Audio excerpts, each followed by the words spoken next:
जय हिंद दोस्तों, आप सभी का स्वागत है आपके चैनल ट्रिक गुरु में। आइए जानते हैं आपका मेडिकल एसएससी जीडी का किस प्रकार होगा और 2015 की एसएससी जीडी मेडिकल गाइडलाइन क्या कहती है।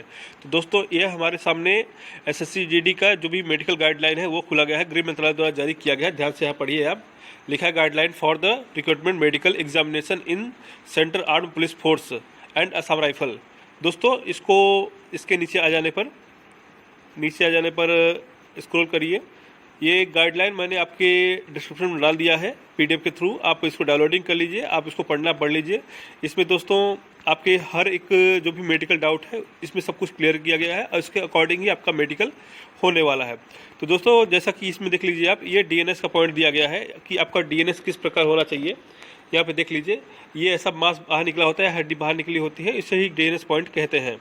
दोस्तों, इसमें आप एक चीज़ ध्यान दीजिए कि यहाँ पे ध्यान से देखिए, ये देखिए, ये थोड़ी सी हड्डी बाहर निकली है, यहाँ पे ये देखिए थोड़ा मांस निकला है, इसे ही दोस्तों डीएनएस कहते हैं। अगर आपको इस प्रकार है तो ये आप सर्जरी करवा लीजिए, नहीं तो आप अनफिट हो जाएंगे। दोस्तों, इसके बाद ये देखिए, ये आपके दांत के बारे में दिया गया है। दोस्तों, आपके मुंह में ऊपर और नीचे का दांत मिलाकर टोटल 28 दांत के ऊपर है, 28 दांत का होना चाहिए। इसके नीचे का दांत है तो आप कैप लगा लीजिए, नहीं तो कुछ उसका जुगाड़ कर लीजिए, नहीं तो आप इसमें अनफिट हो जाएंगे।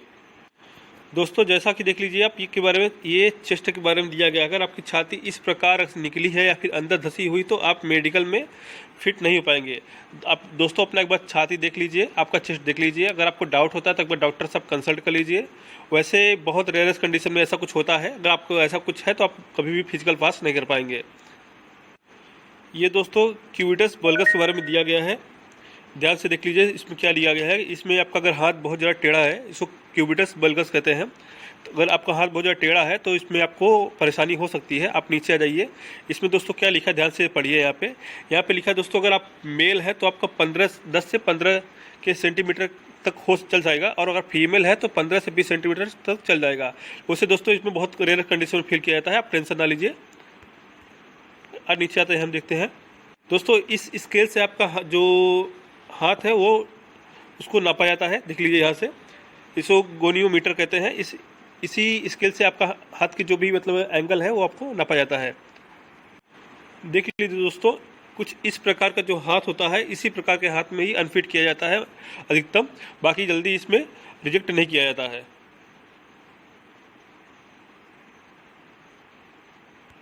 दोस्तों, ये नोखनी की गाइडलाइन है, देख लीजिए। अगर आपका पैर लेटने के बाद कुछ इस तरह आता है तो ही आपको नोखनी है। अगर आपका पैर खड़े होने पर भी अगर आपका पैर चिपकता है तो कोई डरने की बात नहीं है, लेकिन अगर लेटने के बाद कुछ इस तरह आता है तो आपको दिक्कत हो सकती है। आप ये नीचे आ जाइए, यहाँ पे ध्यान से देखिए। कुछ इस प्रकार, ये 5 सेंटीमीटर का एक स्केल से नापा जाता है, 5 इंच का। उससे ज़्यादा नहीं होना चाहिए। उससे ज़्यादा अगर होता है तो फिर आप अनफिट है, उससे कम होता है तो आप फिट है, उससे तब कोई दिक्कत आपको नहीं होगी। ये दोस्तों कुछ फ्लैट फुट के बारे में दिया गया है, देख लीजिए। अगर आपका पैर इस प्रकार है तो आप अनफिट है, देख लीजिए। ये है अनफिट का निशान और ये है फिट का निशान। इस प्रकार है तो आपका दम बिल्कुल चला जाएगा। इस प्रकार भी है तो आपको एक बार इसका एक्सरे किया जाता है और साथ ही साथ आपको पानी में रख के चलाया जाता है। अगर आपका पैर सही आता है, थोड़ा गैप आता है तो आप फिट है, अन्यथा अनफिट है। ये देखिए दोस्तों, ये हेलगस वल्गस है। अगर आपकी पैरों की हड्डी कुछ इस प्रकार निकली है तो आप इसकी सर्जरी करा लीजिए, या फिर इसके लिए कुछ एक्सरसाइज आता है वो एक्सरसाइज कर लीजिए, तभी आपका पैर ठीक होगा। आपको कुछ पैर इस प्रकार होना चाहिए, देखिए ये नॉर्मल है। अगर इस प्रकार है तो आप फिट है, लेकिन अगर इस प्रकार आपका दिख रहा है तो फिर इसमें आपको कुछ कोई ना कोई दिक्कत हो सकती है। तो कृपया इस समय रहते हैं इसकी जाँच करा लीजिए। ये देखिए, कुछ वेरिकोस वेंस के बारे में दिया गया है। दोस्तों, वैसे हर नस वेरिकोस वेंस नहीं होती है। बहुत जो रनिंग करने वाले बच्चे होते हैं उनके पैर में नस दिखती ही है, तो वो आपको ये टेंशन न लीजिए कि आपको वेरिकोस वेंस है। ध्यान से देख लीजिए, ये वेरिकोस वेंस का कुछ निशान है। अगर आप कुछ इस प्रकार एकदम गांठ बना हुआ है, मतलब नसों का कुछ गांठ बना हुआ है, तो ये आपको वेरिकोस वेंस है, अन्यथा वेरिकोस वेंस नहीं है। आप नीचे आ जाइए। नीचे आ जाने पर देखिए और कुछ दिया है, ध्यान से देखिए इसको। ये सब देखिए, ये सब गांठ बना हुआ है यहाँ पे। अगर कुछ इस प्रकार है तो ही आपको वेरिकोस वेंस है, अगर नहीं है तो कोई दिक्कत नहीं। इसमें दोस्तों वैरायटी होती है, ये वेरिकोस वेंस है, ये स्पाइडर वेंस है। उसके दोस्तों नीचे आ जाने पर दोस्तों कुछ लोगों को एकदम लंबी लंबी नसें होती हैं इस प्रकार की, ये भी वेरिकोस वेंस के अंडर ही आता है, तो इसको भी कृपया ध्यान रखिए। उसके बाद नीचे आ जाने पर ये आपकी रीढ़ की हड्डी है, देख लीजिए। इसको आपको झुका कर चेक किया जाता है, कहीं आप टेढ़, ये देखिए ये सही है और ये थोड़ी दिक्कत हो जा सकती है इसमें, ठीक है। इसको लिए आपको झुकाया जाता है, झुका के आपकी देखिए इस प्रकार देख लीजिए, इस प्रकार आपकी हड्डी देखी जाती है। अगर इस प्रकार आपका आता है तो फिर आप कहीं ना कहीं अनफिट है, देख लीजिए। और उसके बाद नीचे जाने पर देख लीजिए, आपको यहाँ पे ध्यान से देख लीजिए, ऐसे ही आपको झुका के डॉक्टर चेक करता है, जिसमें अगर ये है तो ये नॉर्मली है और ये है तो ये अनफिट के करीब है। उसके बाद दोस्तों ये आपका पेनिस है। पेनिस में दोस्तों आपको जो पेनिस के ऊपर की जो चमड़ी होती है उसको पीछे जानी चाहिए, अगर पीछे नहीं जाती तो फिर वो अनफिट के अंडर आता है। दोस्तों ये वेरिकोज सील है। वेरिकोज सील दोस्तों एक प्रकार से वेरिकोज वेन्स जैसा ही होता है, लेकिन बस ये आपके पैरों में ना होकर ये आपके मतलब जो टेस्टिस होते हैं उसके अंदर होता है, एक नस के गुच्छे बना लेते हैं। तो दोस्तों ये भी एक अनफिट होने का कारण बन सकता है। उसके बाद दोस्तों नीचे जाने पर ये देखिए दोस्तों, ये पाइल्स के बारे में दिया गया है। अगर ऐसा कुछ है तो फिर ये, अगर आपको मांस निकला है तो फिर ये पाइल्स के अंडर आता है, ये भी अनफिट का कारण हो सकता है। अगर समय रहते इसका इलाज आप करा लीजिए। उसके बाद नीचे आ जाने पर दोस्तों तो ये कुछ आपके हाइट के साथ आपका वेट दिया गया है। अगर आपकी हाइट 156 है तो आपका वेट ये होना चाहिए, ये होना चाहिए, देख लीजिए। इसमें आपकी एज भी क्या है, एज के साथ ही आपकी हाइट कितनी है उसके अकॉर्डिंग आपका वेट इसमें दिया गया है।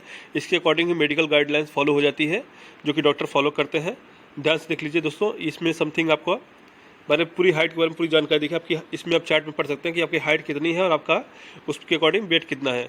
उसके बाद दोस्तों नीचे जाने पर एक डिक्लेरेशन फॉर्म आपको मिलता है वहाँ पे मेडिकल में जाने पर।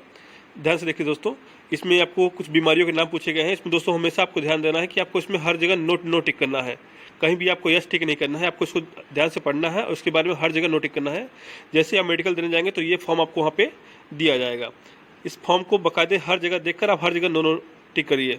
बस दोस्तों यहाँ पे ध्यान दीजिए, यहाँ पे कोई चीज़ है ये खाली महिलाओं के लिए है, इसमें खाली फीमेल ही टिक कर सकती है नो, ठीक है, क्योंकि इसमें लिखा है कि आप गर्भवती हैं, ऐसा करके लिखा है, तो इसमें खाली फीमेल ही इसको नो टिक कर सकती हैं। दोस्तों इसके साथ ही मेरा ये वीडियो समाप्त होता है। दोस्तों अगर आपको ये वीडियो अच्छा लगा तो आप हमारे चैनल को लाइक करें, साथ ही सब्सक्राइब करें। और दोस्तों अब मिलते हैं नेक्स्ट वीडियो में। धन्यवाद, जय हिंद।